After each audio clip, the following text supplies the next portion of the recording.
But first, good evening and welcome to Tucker Carlson tonight. On last night's show, we interviewed a U.S. Senator called Mike Braun. Braun is a Republican who represents the very Republican state of Indiana. Braun ran for office 2 years ago as a conservative, but he has not governed like one. As the mob burned cities and shot police officers, Mike Braun used his power in the U.S. Senate to punish local police. Cops were the real problem, Braun decided. So he sponsored legislation to make it easier for left-wing activist groups to sue and bankrupt individual police officers. And then Mike Braun endorsed Black Lives Matter.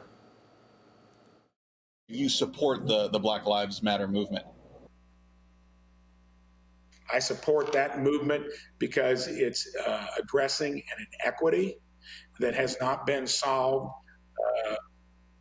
from a grassroots level. It's hard to imagine that many of Mike Braun's voters agree with any of that. Black Lives Matter has said it wants to eliminate police departments, dismantle the nuclear family, and install socialism in the United States. Even in the highly revolutionary year of 2020, those don't seem like winning positions in the state of Indiana. So we asked Mike Braun to explain how that works exactly, and it didn't go well. We're not going to play you the tape. It feels like piling on to do that. We'll just sum it up this way. At one point in the interview, Mike Braun explained that he was pushing left-wing legislation because he was afraid of being criticized by Chuck Schumer if he didn't. The whole thing went like that. It was remarkable, almost beyond belief, really. Again, we're not trying to be mean here. Cruelty is easy, too easy, especially with politicians. The closer you get to them, the easier you realize it is. And by the way, Mike Braun doesn't seem like a bad person. If you live next door to him, you'd probably like him. Braun's just weak, and he doesn't really believe in anything. He's definitely not alone in that. An awful lot of Republican office holders look very much like Mike Braun right now, probably most of them. That's a problem. In a moment like this, it is a severe and dangerous problem. Here's why. Republicans at all levels could lose this fall. If they do, there will be profound consequences for you. People who supported Donald Trump will be punished. There's absolutely no question about that. There's never been an American political party as radical and as angry as the Democrats are now. Imagine them with unlimited power, and that's what they plan to get.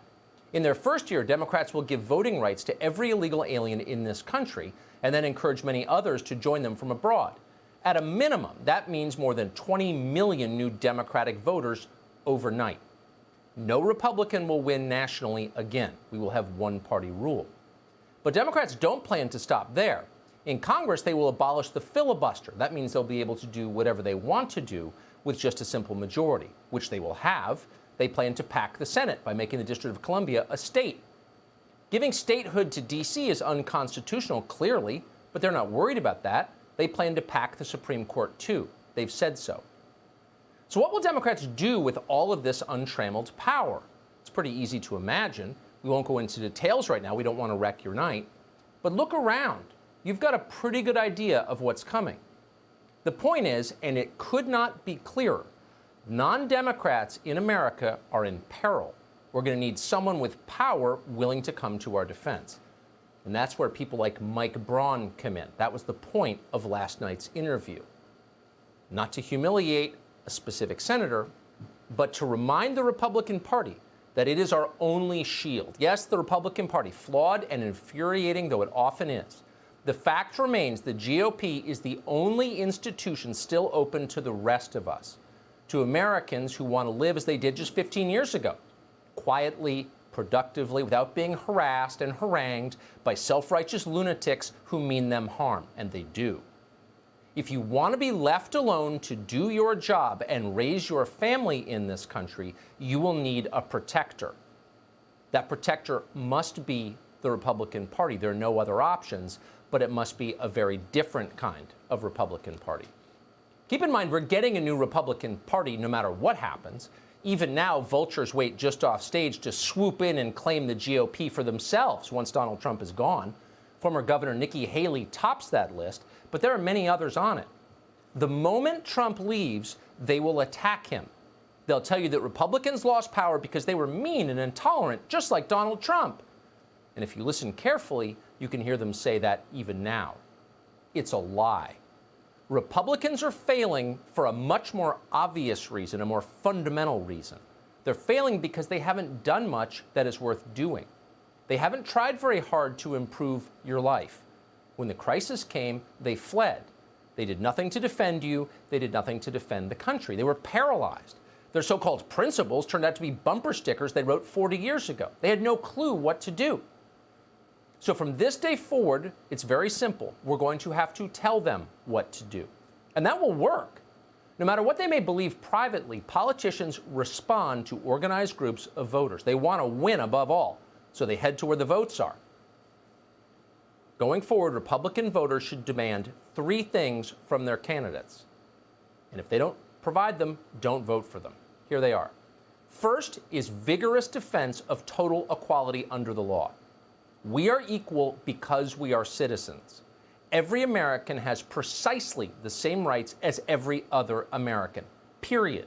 That is the promise of America. It's why millions of people move here. For a long time, we knew that. No one questioned it. It was obvious, but it no longer is obvious, and there are many who are working in the opposite direction. Republicans must counterbalance this. They must work as hard as they can to make America fair again. Wealth, appearance, ancestry can play no role whatsoever in the eyes of the law.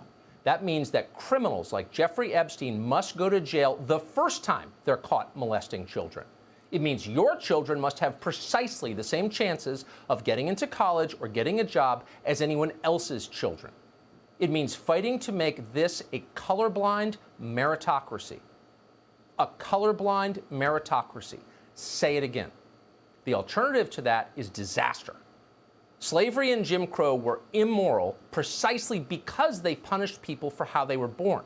Any system that punishes people for how they were born is immoral always. Republicans must say that loudly. Don't get caught in pointless debates about whether or not this is a racist country. Clearly it isn't.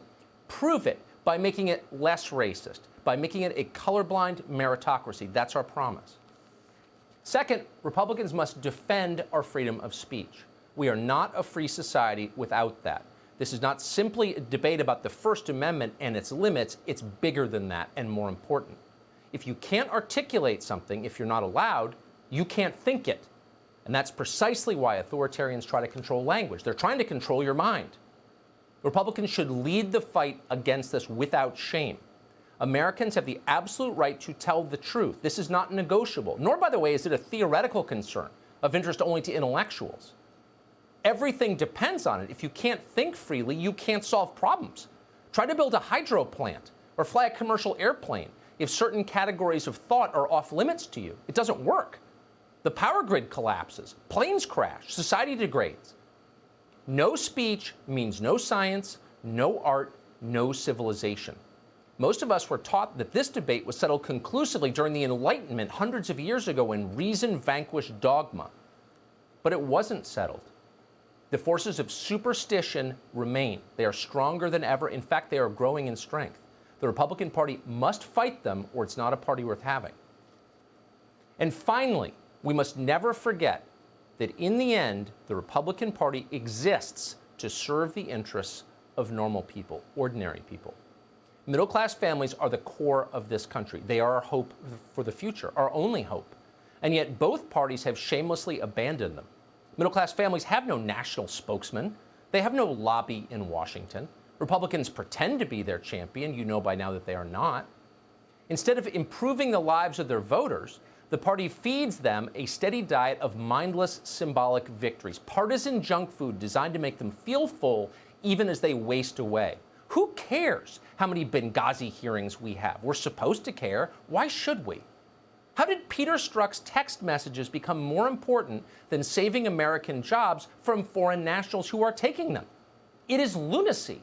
We fall for it every time. And to the extent this show has participated in it, we apologize with deepest sincerity.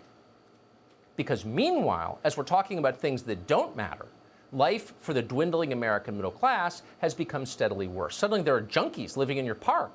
Your nephew just died of a fentanyl overdose.